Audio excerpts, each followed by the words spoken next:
তো গাইস দেখো, রাত্রি 12টার সময় পুচির চোখেও ঘুম নেই। পুচি হচ্ছে এই বাড়ির একটা বিশাল বড় সদস্য, ওর কত দায়িত্ব।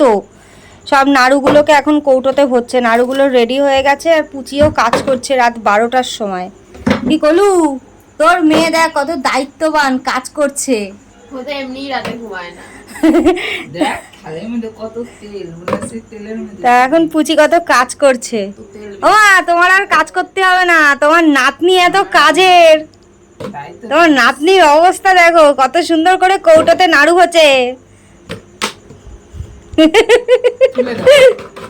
তো বন্ধুরা, আমাদের হচ্ছে এই ছোট্ট পুচিরানি সাইজে ছোট হলে কি হবে, ও বিশাল কাজের, কিন্তু অনেক কাজ করে বাড়ির। মশা, মশা। আমাদের পুচিরানি বিশাল কাজের। আমার ভূতনির মতো লাগছে, আমার একটা চোখে আইলাইনার উঠে গেছে, একটা চোখে আইলাইনার আছে। তো এই হচ্ছে আমাদের পুচিরানি কত কাজ করছে দেখো। আমাদের কাজ করতে ভালো লাগছে। কালকে তুই সব পুজোর জোগাড় করবি, ঠিক আছে? আমরা ঘুমাবো, তুই কিন্তু সকাল সকাল উঠে সব পুজোর জোগাড় করবি।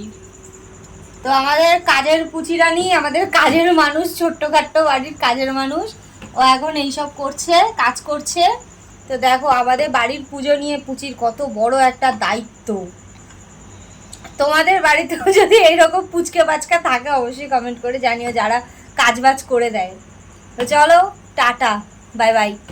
বুঝি টাটা করে দাও। Tata bye bye. আরে ফ্লাইং কিস দাও। আরে আর নাড়ু পড়ে যাচ্ছে রে।